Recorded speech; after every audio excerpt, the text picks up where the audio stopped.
사람은 꽤 괜찮은 사람이다라고 말씀을 드렸죠.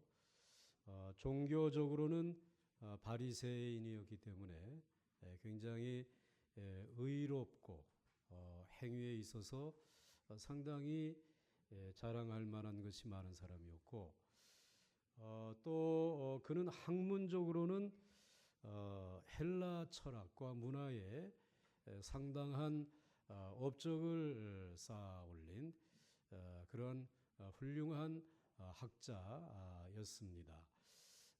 그리고 그는 굉장히 정치적으로는 권력의 한복판에 있었던 사내들인 공회의 공회의원으로서 그런 권력자였습니다. 뿐만 아니라 경제적으로는 굉장히 큰 부자였습니다. 이렇게 볼 때에 꽤 괜찮은 사람이었지만은 자기 그 인생에 대한 그런 어떤 불안감, 그래서 영혼에 대한 불안이 밀려오고, 그리고 내가 죽고 난 다음에 과연 저 세상, 죽음 이후의 세상에 대한 그 하나님의 나라에 대한 어떤 호기심, 이런 것이 그에게 있어서 어두운 밤에 슬며시 예수님에게 찾아 나온 것입니다. 그리고 예수님에게 이런 말씀을 드렸죠. 2절 말씀에 그가 밤에 예수께 와서 이르되 랍비요 우리가 당신은 하나님께로부터 오신 선생인 줄 아나이다.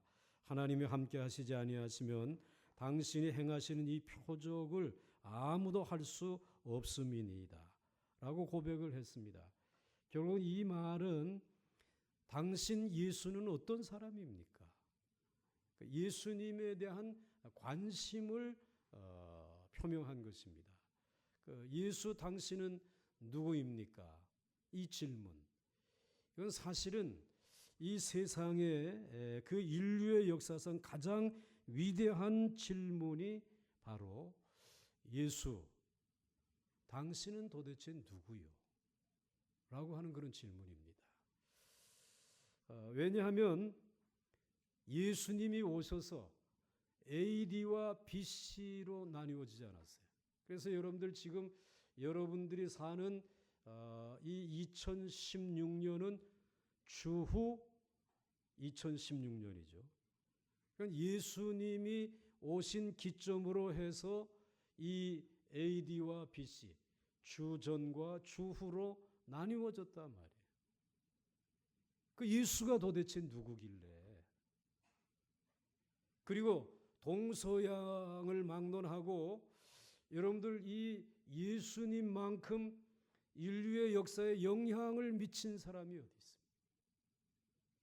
우리나라만 하더라도 지금 뭐 작년 금년에 이어서 가장 많이 발간된 책, 최고로 제일 많이 출판된 책이 무슨 책이라고요? 성경책이라는 거예요. 수학의 정석이 아니라는 거예요. 수학의 정석이 뭐 출판된 지 몇 주년이 된다고 해가지고 지난주 신문에 보니까는 성경 다음으로 많이 출판된 책이 수학의 정석이래요. 그런데 그거보다 더 많이 출판된 책이 예수님이 누구인가에 대해서 말씀하시는 성경이라는 것이에요. 그 예수는 누구인가? 이 질문만큼 위대한 질문은 없는 것이에요. 그러니까 예수님께 이러한 질문을 한 사람이 성경에 또 한 사람 있잖아요. 사도 바울입니다. 그도 니고데모 못지않게 꽤 괜찮은 유대인이었더랬습니다. 그는 예수 믿기 전에는 예수가 누구인지 몰랐습니다. 그래서 예수 믿는 사람들을 잡아들이기 위해서 또 잡아들여서 옥에도 가두고 또 죽이기도 하는 이 일을 위해서 그는 다메섹으로 가다가 빛으로 찾아오신 예수님을 만난 것입니다. 그 예수님을 만나게 되었을 때에 주여 누구십니까? 라고 니고데모와 똑같은 질문을 했어요. 예수, 당신은 누구입니까? 라고 하는 질문을 한 것입니다. 그때에 주님은 나는 내가 핍박하는 누구라? 예수라 라고 밝히십니다. 그때부터 사울은 사울이 아니고 바울로 바뀌잖아요. 그 온 세계에 이 귀한 예수의 이름을 전하는 그러한 위대한 사역자로 엄청난 변화를 일으키며 그의 인생을 산 것을 알고 있습니다. 오늘 그 니고데모의 질문, 예수님 당신은 누구이십니까? 이러한 질문에 대해서 예수님은 3절에 예수께서 대답하여 이르시되 진실로 진실로 내게 이르노니 사람이 거듭나지 아니하면 하나님의 나라를 볼 수 없느니라. 대답하셨습니다. 이 말씀에서 우리는 두 가지 사실을 알 수 있습니다. 첫째는 거듭남만큼 중요한 것은 없다. 다시 태어나는 것만큼 중요한 것은 없다라는 사실을 알 수 있어요. 예수님은 그것을 가장 중요하게. 그 다음에 두 번째로 거듭남이라고 하는 것은 천하의 니고데모라고 하는 사람도 깨달을 수 없었던 것이다. 알아듣지 못했다. 거듭남이라고 하는 그 진리. 천하의 니고데모도 이해하지 못했다. 아주 생소하게 들었다라는 것입니다. 오늘 이것은 우리들에게도 역시 마찬가지입니다. 예수를 믿는다라고 하는 이와 같은 생활 속에 있으면서도 거듭남, 다시 태어난다라는 것, 생소하게 느끼는 사람들이 있어요. 그래서 슬며시 나는 지금 거듭났나 이러면서 두려워하는 사람도 있다라고 하는 것입니다. 자, 그러면 첫째로 거듭남이란 무엇인가? 다시 태어나는 것이란 무엇을 의미하는 것일까? 이 기독교 집안에서 태어나서 가족들의 신앙생활을 꾸준히 지켜보기만 하고 거듭나지 않은 사람은 오히려 나이 들어서 예수님을 믿는 사람들보다 다시 태어나기가 더 어렵습니다. 우리 가족 가운데 제일 먼저 예수 믿은 사람이고 나는 나중에 예수를 안 사람인데 이 거듭남에 대해서는 나중에 예수를 믿은 나보다 모르는 사람들이 있다. 차라리 예수를 믿지 않는 비기독교적인 배경에서 자라난 사람이 이 거듭남에 대해서, 이 복음에 대해서 더 귀를 쫑긋 세우고 마음을 여는 경우가 더 많습니다. 그래서 하나님을 아는 유대인들보다 하나님을 모르는 이방인들이 예수님을 믿는 믿음에 더 강한 면모를 보여주고 있습니다. 유대인들은 율법과 종교에 너무 익숙해 있어서 기독교의 이 핵심 진리에 들어가지 못한 채 변죽만 울리고 있어요. 진리의 주변을 맴돌고 있으면서 스스로 하나님을 잘 믿고 성경을 잘 알고 교회 생활에 익숙하다고 자랑하며 삽니다. 니고데모가 바로 그런 사람이었습니다. 예수님은 니고데모에게 지금까지 내가 믿어오고 생각해 온 것이 진짜 신앙이 아니다 라는 뜻의 충격적인 말씀을 하신 것이에요. 야, 거듭나지 아니하면 하나님의 나라를 볼 수 없다. 충격적인 그런 말을 한 것입니다. 우리도 예수님이 말씀하신 대로 정말 거듭났는지 스스로 점검해 봐야 한단 말이에요. 지난 주일에 제가 맨 마지막에 여러분은 거듭났습니까? 라고 질문할 때 자존심 상했죠. 내가 예수 믿은 지 지금 얼마인데 말이야. 거듭났느냐. 자존심이 좀 상했을 거예요. 자, 여러분, 이 거듭났는지 스스로 점검해 봐야 된다. 먼저 예수님이 말씀하신 거듭남에 대해서 정확히 알고 있어야 합니다. 이 거듭남이란 말 그대로 다시 태어나는 것입니다. 그 태어나는 것에는 두 가지가 있죠. 하나는 육신적으로 태어나는 것이 있고 하나는 영적으로 태어나는 것이 있습니다. 그러니까 니고데모나 우리는 육체적으로 태어나는 것에 대해서 아주 익숙합니다. 사람은 부모의 유전자를 가지고 태어나고 그리고 남자와 여자라는 육체적인 조건을 가지고 살아갑니다. 그래서 이제 때가 되면은 남자와 여자가 결혼을 하고 부모가 나를 낳아준 것처럼 나도 자식을 낳고 살아가다가 어느 날 어느 장례식에 또 어떠한 사람의 죽음의 소식을 접하면서 죽음에 대한 생각을 가지게 되는 것입니다. 이 세상이 아니라 저 세상, 다음 세상에 대한 생각을 가지게 되게 됩니다. 그러다 보니 사람은 출생과 결혼과 죽음의 개념에 대해서 잘 알고 있다라는 것입니다. 제1의 탄생, 육체적인 탄생에 대해 잘 알고 있습니다. 예수님이 내가 거듭나야 한다라고 말씀을 하시자 니고데모는 몹시 당황했습니다. 육체적으로 태어난 것에 대해서는 익숙히 잘 알고 있는데 내가 다시 태어나야 된다라고 하니까 당황스럽잖아요. 거듭나야 한다라고 하니까 당황스럽지 않습니까? 거듭남에 대해서 생각해 본 적도 없고 경험도 없기 때문에. 그래서 여러분, 이 거듭남이라고 하는 것이 무엇인가? 예수님이 말씀하신 거듭남이란 곧 영적인 탄생을 의미하는데 이 원어로 거듭난다라고 하는 이 말을 아노텔이라고 하는 말을 써요. 이제 헬라 말로는. 그런데 이 아노텔이라고 하는 말에는 세 가지 의미가 있습니다. 하나는 시작한다, 처음이다. 그런 뜻이 있어요. 그 다음에 이 거듭남이라는 아노텔이라는 말은 두 번째 의미는 다시라고 하는, 다시마가 아니고 다시라는 의미가 있어요. 그 다음에 세 번째로는 위로부터 난다, 하늘로부터 난다 라고 하는 의미가 담겨져 있어요. 굉장히 중요한 개념이에요. 그러니까 여러분들이 이 땅에서 태어났지만 하늘로부터 다시 태어나야 한다라는 말이에요.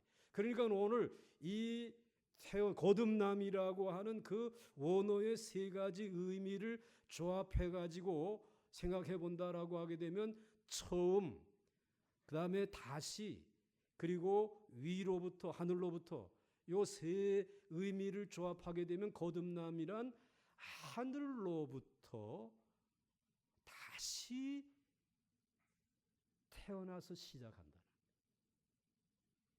그러니까 다시 한번 생각해 보세요. 어디로부터? 하늘로부터, 위로부터. 그래서 다시 태어나서 시작한다. 그런 의미가 있다. 거듭났습니까? 이 말은 하늘로부터, 아니 육신적으로 말고 하늘로부터 다시 태어나서 시작한 그 새 생명을 가지고 있느냐, 새로운 인생을 살아가고 있느냐. 그게 이제 거듭남이라고 하는 언어가 가지고 있는 그런 의미인 것입니다. 예수님이 거듭나야 한다라고 말씀을 하시자 니고데모는 몹시 지금 당황을 하고 이게 무슨 말인지를 몰랐는데 그 거듭남의 개념은 하늘로부터 위로부터 다시 태어나서 시작하는 삶을 의미한다는 것입니다. 자, 그 다음에 두 번째로는 이 거듭남이라고 하는 것은 행위로는 거듭날 수 없다라는 거예요. 행위로는 구원받지 못한다라고 하는 의미를 가지고 있습니다. 거듭남의 개념을 다른 종교나 철학에서는 가지고 있지 않습니다. 오직 거듭남이라고 하는 이 개념은 기독교에만 있는 진리예요. 일반적으로 다른 종교들은 행위를 통해서 구원받습니다. 그래서 선행을 많이 하고 일정한 의식을 치르며 수련을 통해서 정진하기를 가르칠 뿐 근본적으로 거듭나야 한다고 가르치지 않습니다. 저희 교회도 이제 다른 종교에 계시다가 이렇게 이제 개종하고 오신 분들이 계신데 이제 그 다른 종교를 들여다보게 되면은 굉장히 행위를 강조하고 있는 것입니다. 그래서 이제 어떠한 이제 일이 있으면은 우선 거기에 가야 돼. 그래 가서 거기에 이제 그 일을 위해서 뭔가 기와장이라도 하나 돈을 이렇게 이제 시주를 하고 사서 거기다가 내 이름을 적고 내 가족들의 이름을 적고 그리고는 이제 거기에 가서 또 그 다음에는 인도함을 받아서 108번 무릎을 꿇고 이제 이렇게 이제 절을 한다든지 이렇게 하고 그 다음에는 수행을 할 수 있어야 돼요. 그래서 뭔가 정말 수행을 하면서 아주 고된 그 과정을 거치면서 아주 욕심을 떼어버리고 그리고는 빈 마음을 가져야 하고 그러면서 뭔가 이제 이 득도를 해야 되는데 이 모든 것이 한마디로 행위. 그러니까 그 행위에 있어서 좀 내가 딸린다 하게 되면 나는 좀 부족한 사람이에요. 그 행위가 벌써 깊숙하다. 그리고 그 행위가 너무나 아주 우리가 이제 추정하기 어려운 정도 있다면 너무나 아주 높은 경지에 이른 분이다. 그렇게 생각을 해요. 그런데 기독교 이외의 모든 종교는 다 행위를 강조합니다. 여러분들 이슬람, 그 이슬람이라고 하는 분들 보게 되면 우리보다 더 기도 열심히 합니다. 아침, 새벽, 낮 정한 시간에 저녁에 이 돗자리들 가지고 있다가 그리고는 그래가지고 우리 교회 잠깐 왔다가 한 2년 동안 공부하고 다시 돌아간 우리 에클람이라고 하는 그 친구가 올 때에 너무 고맙다고 그의 어머니가 선물을 제게 하나 보냈어요. 뭔가 하면은 요만한 돗자리 하나 보내요. 이 카펫이지. 그러니까 그거를 그 양반들은 가지고 다니다가 그 다음엔 기도해야 될 시간만 되면 쫙 펴놓고 거기서 기도하는 거예요. 그러니까 목사도 그런 줄 알고 그걸 보낸 거예요. 그러니까 그렇게 철저하단 말이지. 그 시골에 보잘것없는 동네의 촌무인 그분도 그 생활하고 있다라는 것이. 그리고 또 이분들이 무슨 라마단이다라고 하게 되면 해 뜨는 시간에서부터 해 지는 시간까지 절대로 아무것도 먹지 않지 않습니까? 여러분들 금식 얼마나 해보셨습니까? 목사님 나 솔직히 예수 믿고 금식 한 번도 못 해봤어요. 그런 행위로 따지게 되면 그 다음에 그분들이 최고로 여기는 것은 그 자기들의 그 절대자라고 하는 신에게 충성하기 위해서 생명을 바치는 이 희생, 헌신, 순교. 그러니까 어른할 것 없이 이거 짊어지고 그리고는 가서 그 현장에서 두려움 없이 죽는 거예요. 그러면 그는 그들의 종교의 세계에서는 최고의 자리에 선다는 거죠. 이렇게 다른 종교들은 행위를 통해 구원받습니다. 그래서 선행을 많이 하고 일정한 의식을 치르고 수련을 통해서 정진하기를 가르칠 뿐 근본적으로 거듭나야 한다. 이거 가르치지 않는 것이. 특별히 율법을 강조하는 유대교는 거듭남의 개념을 더욱 받아들이기가 힘들어요. 지금까지 믿어온 것을 잘못되었다라고 버리고 처음부터 다시 시작하라고 하니까 그들로서는 수긍하기가 힘들 것이에요. 지금 하고 있는 것을 좀 더 잘하라고 하면 쉽겠는데 근본부터 잘못되었으니까 다시 시작하라고 하니까 당황스러운 것이에요. 여기서 우리는 거짓 종교와 참 종교, 거짓 믿음과 참 믿음의 갈림길을 발견할 수 있습니다. 이 거짓 종교들은, 거짓 믿음은 늘 행위를 강조하는 것이에요.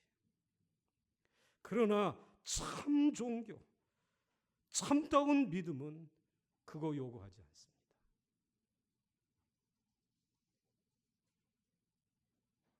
그 목회를 하다 보게 되면 교회 안에 있는 사람들이 이 거듭나기가 참 힘들겠다라는 생각을 할 때가 있어요. 왜냐하면 너무 기도에 익숙해 있고 예배에 익숙해 있고 또 하나님의 말씀을 배우는데도 익숙해 있고 뭐 이런 분들이니까 이분들이 거듭난다 라고 하는 일이 쉬울 것 같은데 정말 어렵겠다라는 생각이 들어요.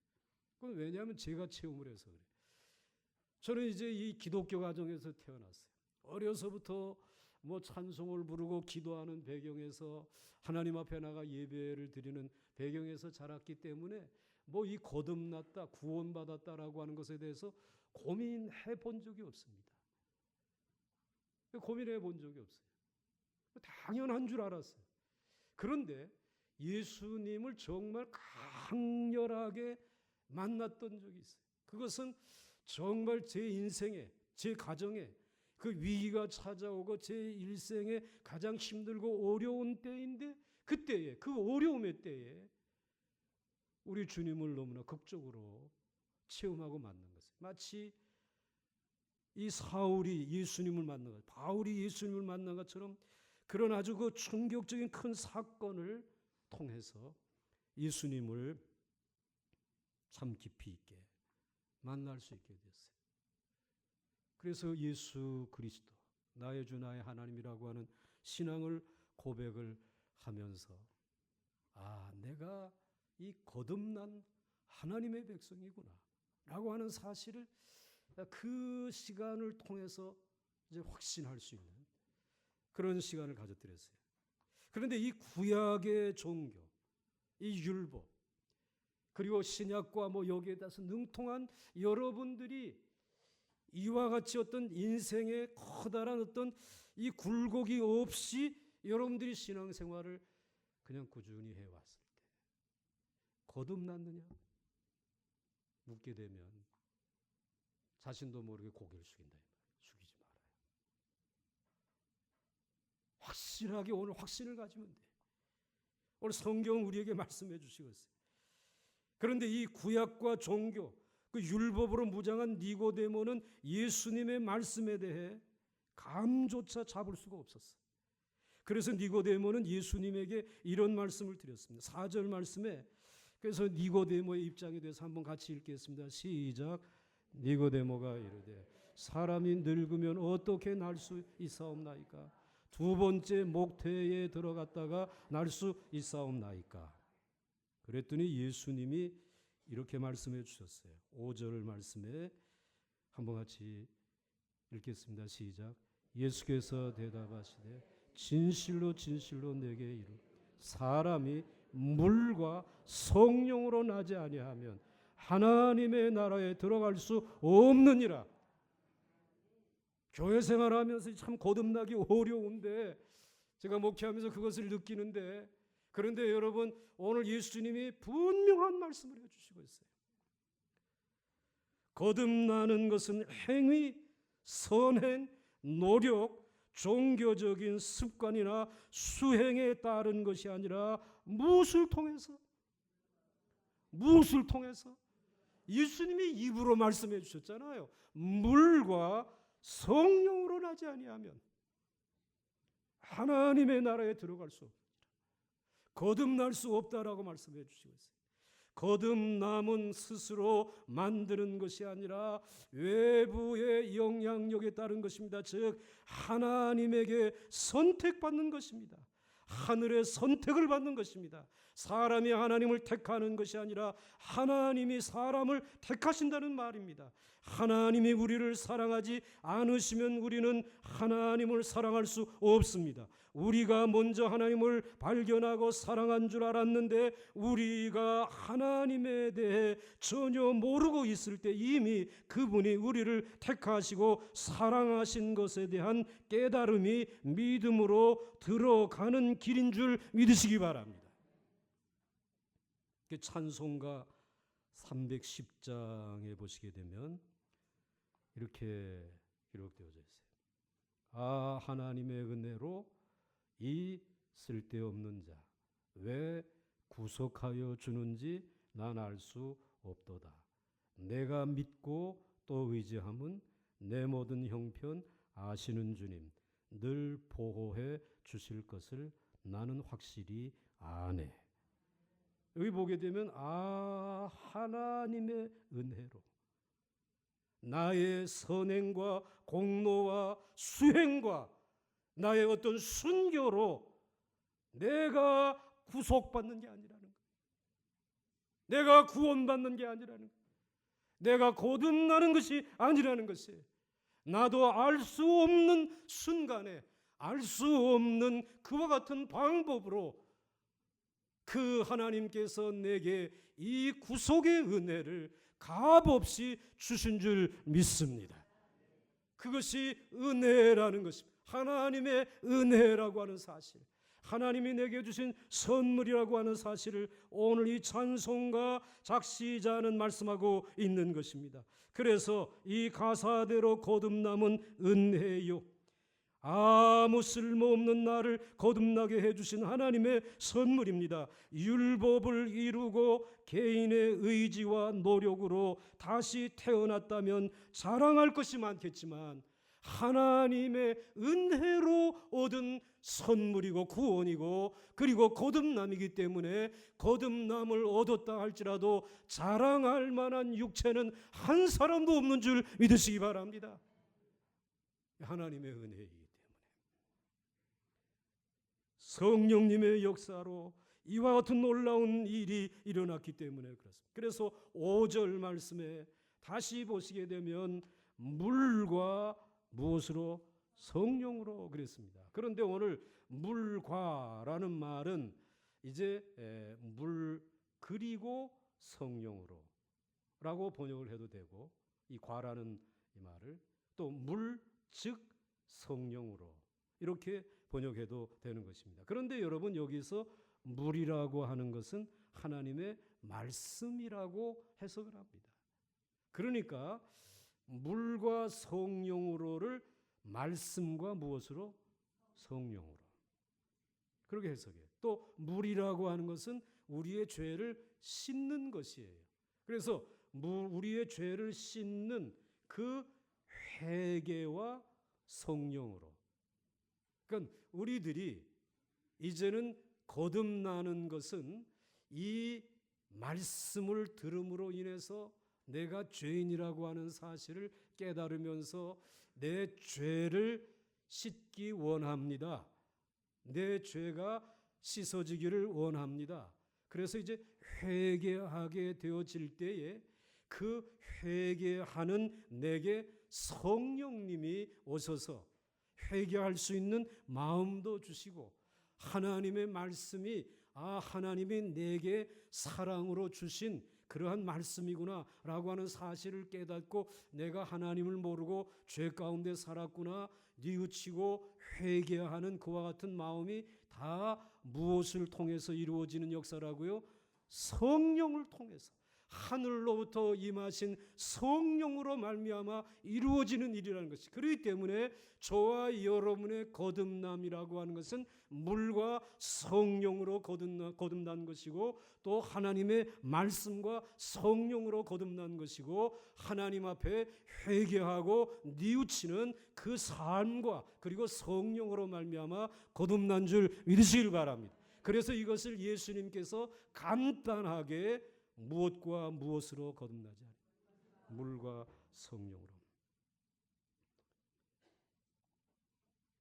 사람의 제1의 탄생은 부모한테서 태어나는 육적인 것이지만 사람의 제2의 탄생은 회개와 말씀으로 인한 하나님의 성령으로 태어나는 것입니다. 어미닭이 알을 품어서 병아리를 부화하듯이 하나님은 전적으로 여러분을 사랑으로 품에 안으시고 인간의 모든 죄악을 다 씻으시고, 여러분들이 잘못했어요. 눈물 콧물 흘려서 회개하기 전에 우리 주 예수 그리스도께서 십자가에 못 박혀 돌아가실 때에 저와 여러분들의 지나간 과거와 현재와 미래의 모든 죄를 하나님은 하나님의 가슴에 이미 품으신 줄 믿으세요. 여러분들이 이미 죄인 되어 있을 때부터 하나님의 사랑은 여러분에게 부음받아져서 하나님의 사랑 안에서 여러분의 죄악을 다 안고, 그리고는 두려워하지 마라, 염려하지 마라, 불안해하지 마라, 이 죄를 책임져야 되겠다고 하는 생각을 갖지 마라, 어떤 행위를 하려고 하지 마라. 내가 그냥 이미 다 품었다. 내가 이미 다 가리워버렸단 말이야. 내 사랑으로 이미 다 가리웠고, 이미 그 죄값은 내가 내 아들을 내어줄 때 십자가에서 이미 다 값을 지불했다 말이지. 그것을 우리가 깨닫는 것이 회개인 줄 믿으시기 바랍니다. 그것을 감사하면서 믿음으로 주님에게 찬송하고 그리고 기뻐하면서 정말로 감격해하는 것, 이것이 회개한 것이에요. 그렇기 때문에 이것은 우리로 말미암아 되어진 것이 아니라, 이건 공부로 되어진 일이 아니라, 말씀 공부로 되어진 일이 아니라 성령의 이미 놀라운 역사가 여러분에게 나타난 줄 믿으시길 바랍니다. 그러므로 오늘 우리의 거듭남은 행위로 말미암은 것이 아니라 무엇으로 된 것이라? 하나님의 은혜로, 물과 성령으로, 그것을 한마디로 하나님의 은혜로 되었다는 것이. 거듭남이란 하늘로부터 내가 다시 시작하는 인생, 그런데 이것이 하나님의 은혜로 말미암은 것이다. 물과 성령으로 말미암은 것이라는 거예요. 그 다음에 이제 세 번째로는 거듭나려고 하면 은혜가 오고 그리고 믿음이 가야 합니다. 그러니까 거듭난 사람에게는 하나님의 은혜가 오고, 은혜가 오면서 동시에 우리는 믿음이 하나님에게로 가는 것이에요. 이거는 동전의 양면과 같은 거예요. 그러니까 하나님의 은혜가 우리에게 오면서 동시에 우리에게 마음에 믿음이 생겨서, 아, 내가 믿음으로 이제 살아야 되겠다라고 하는 이와 같은 결심이 생겨지게 되는 거예요. 성령님이 임하실 때 사람은 진정한 거듭남, 제2의 탄생을 맞게 됩니다. 제1의 탄생에서 부모의 유전자를 받듯이 제2의 탄생에서 하나님의 유전인자를 받게 됩니다. 거듭난 사람은 죄의 인자가 없어지고 영생의 인자가 그 안에서 시작됩니다. 성령님이 임하시면 죄성으로 부패했던 옛사람은 사라지고 새 사람으로 회복되어지는 것입니다. 어떤 사람이 하나님 없이 살다가 어느 날 자신의 방황하고 있는 모습을 발견하게 됩니다. 지금까지 자신만만했습니다. 왜? 니고데모 자신만만할 만하잖아요. 바리새인이고 종교적으로, 그리고 또 학문적으로, 그리고 또 경제적으로, 그리고 이 세상에 살면서 권력을 가지고 내가 못할 게 아무것도 없다, 자신만만했는데, 그런데 인생을 살아가 보세요. 정말 자신만만하게 살아갈 수 있어요? 생각지 못한 어려움을 만나. 그 어려움을 어디 가도 해결할 길 없어요. 도와줄 수 있을 것 같은 사람을 아무리 찾아가 보아도 거절하고 돕지 않아요. 그때 우리 자신을 발견하고 교회에 나가봐야 되겠다. 누가 뭐 교회 나오라고 하지 않았는데도 나도 교회 나가고 싶은 생각이 들어요. 교회에 나왔는데 교회 나와서 그 앞에 서 있는 사람, 뭐 키도 조그맣고 별볼일 없는, 배운 것도 없는 사람이 뭔가 하나님의 말씀이라고 전하는데 구구절절히 누구 얘기를 하는 거예요? 내 얘기를 한다. 하나님의 말씀이라고 하는데 내 얘기를. 그러면서 마음속에 하나님의 말씀이 들리죠. 벌써 이미 그 자리에 와 있는 시간에 위로부터 이 성령의 바람이 불어오는 것이, 하나님의 말씀이 들려지기 시작하면서 다음 주일에도 와야 되겠다. 그래가지고는 기도하는 시간에 남 모르게 수건을 꺼내가지고 눈물을 훔치고 찬송을 부르는 시간에 괜히 찬송을 부르지 못하고 그냥 입을 다물고 있는, 그러면서 뭔가 마음속에 이 뭔가 변화가 일어나는 것을 하나님의 말씀에 귀를 기울여, 그러면서 하나님을 향해서 나가야 되겠다고 하는 은혜가 오게 되니까는 자연적으로 내 마음속에서 하나님을 향한 믿음이 생겨지는 것이에요. 하나님을 의지해야 되겠다. 하나님은 나를 도우실 줄 나는 믿는다. 신뢰 같은 믿음이 생겨지는 것이에요. 하나님에게 길이 있구나. 그러니까 여러분, 은혜가 오게 되면 은혜와 함께 믿음으로 나아가게끔 되어져 있어요. 그래서 여러분들이 지금 기도하고 찬송하고 여러분의 하나님의 말씀에 귀를 기울이고 하나님 앞에 나와 예배를 드리는 것은 여러분들이 물과 성령으로 하나님의 은혜로 거듭났기 때문에 그 거듭나게 하신 하나님의 은혜에 대한 응답인 줄 믿으시길 바랍니다.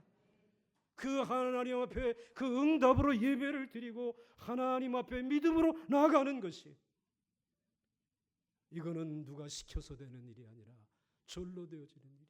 그렇기 때문에 하나님의 은혜로 구원받게 되어지게 되면 나도 알지 못하는 가운데 찬송이 내 입에서 떠나지 아니하고, 그리고 몇 날 며칠 동안을 기도하고 그리고 기뻐서 마치 춤추듯이, 문제는 해결된 거 하나도 없는데, 그런데 이제는 모든 것에 대한 자신감이 생겨. 무슨 자신감이에요? 나는 부족하지만 내게 능력 주시는 자 안에서, 내게 은혜 베푸시는 그분 안에서 내가 모든 것을 할 수 있는 줄 믿습니다.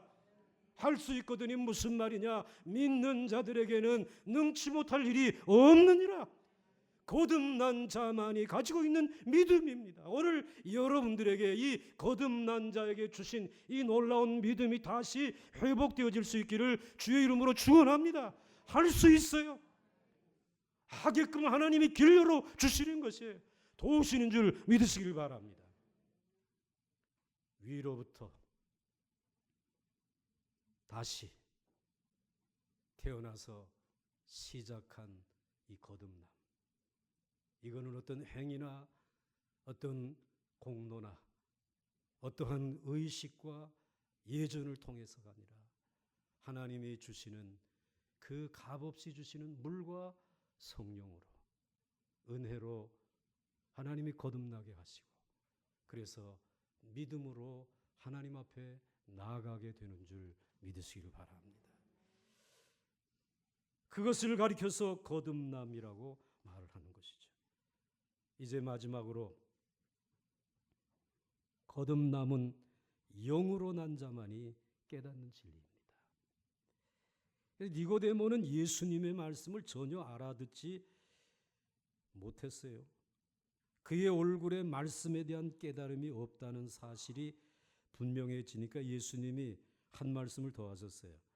6절과 7절에 이렇게 말씀하십니다. 육으로 난 것은 육이요 영으로 난 것은 영이니 내가 네게 거듭나야 하겠다 하는 말을 놀랍게 여기지 말라. 옛날 성경에는 육체에서 난 것은 육체이고 성령으로 난 것은 영이니, 이렇게 번역이 되어져 있었습니다. 여러분들, 개는 개를 낳고 소는 몰라요? 소를 낳고, 원숭이는 원숭이를 낳을 뿐이지 사람을 낳을 수 있다 없다? 사람을 낳을 수 없다. 그 분명한 거잖아요. 종이 다른 새끼를 낳을 수 없는 법입니다. 마찬가지입니다. 아무리 육체를 훈련시켜도 영이 되지 않습니다. 인간은 인간이고 하나님은 하나님인 것처럼 육은 육이고 영은 영입니다. 흔히 사람들은 열심히 하면 된다, 산에 가서 100일 기도하면 된다, 금식 기도하면 된다 라고 말하지만 그것은 불가능한 일입니다. 오히려 예수님은 종교적인 노력을 포기하지 않는다면 다시 태어남의 진리를 깨달을 수 없다고 말씀하십니다. 종교적인 훈련과 노력, 열심 등을 믿음으로 착각한다면 더욱 허무하고 괴로워질 뿐입니다. 사랑하는 성도 여러분, 인간 안에 있는 죄성과 허구, 더러운 것은 교양이나 지성으로 감싸도 소용이 없습니다. 인간 안에 있는 본성은 변하지 않습니다. 육의 본성을 도말하지 않고 영적으로 다시 태어난다라는 것은 불가능한 일입니다. 옛사람을 죽이지 않고 새사람 되기를 기대하는 것은 자신에 대한 기만입니다. 그래서 요한복음 3장 8절에 바람이 임의로 불매 내가 그 소리는 들어도 어디서 와서 어디로 가는지 알지 못하나니 성령으로 난 사람도 다 그러하니라. 거듭난 사람은 압니다.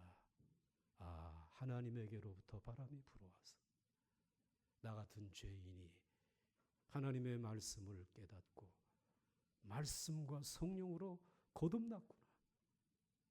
그리고 이 험악한 세상, 연약하기 이를 데 없는 내가 그 하나님을 믿는 믿음으로 사는 동안 하나님이 이 모양 저 모양으로 나를 도우시고 나를 축복하시고 내 가족들을 거듭난 구원의 가정으로 세워주셨구나. 이것을 무엇을 통해서 깨닫는다고? 무엇을 통해서 깨닫는다고? 성령으로 말미암아. 오늘 여러분에게 이 성령이 임한 줄 믿으시기를 바랍니다.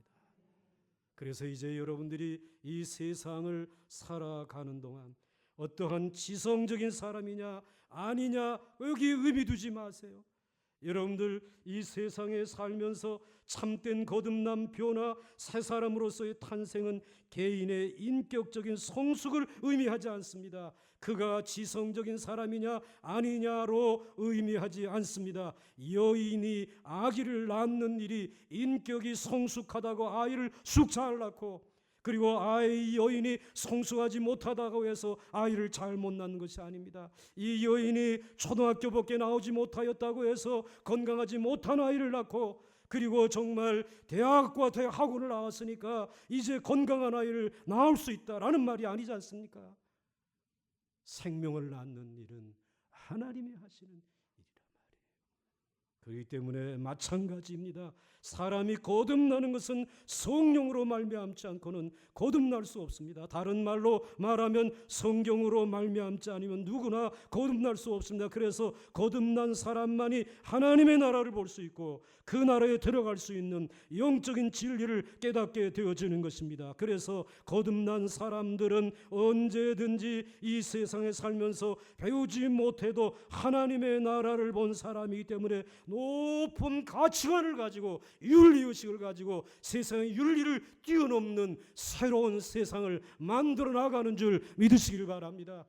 이 세상이 교육에 의해서 바뀌어지는 것이 아니라 이 세상의 변화는 거듭남의 진리로 거듭난 사람에 의해서만 바뀌어지는 줄 믿으시길 바랍니다. 이 믿음을 가지고 오늘 이 시간 다시 한번 죄에서 구원받으려면 하나님의 성령과 말씀을 통해서만 구원받을 수 있고 거듭날 수 있음을 확신하면서 여러분들이 성령으로 말미암아 그런 은혜를 이미 받았기에 오늘 이 말씀이 여러분 안에서 아멘으로 응답되어진다고 저는 믿습니다. 그러므로 두려워하지 마시고 이제 거듭난 자로서 살아가는 삶의 성장과 성숙이 이루어질 수 있기를 주의 이름으로 축원합니다. 예수님은 이 부분을 그냥 뛰어넘지 않습니다. 확실하게 도전하는 것입니다. 그래 확실하게 여러분의 확신을 가지기를 원하는 것입니다. 그래야지만 요한복음 16장으로 넘어갈 수 있는 것입니다. 하나님이 세상을 이처럼 사랑하사 독생자를 주셨으니 이는 저를 믿는 자마다 멸망치 않고 영생을 얻게 하려 하심이라. 놀라운 축복이 기다리고 있는 줄 믿으시길 바랍니다. 찬송하겠습니다.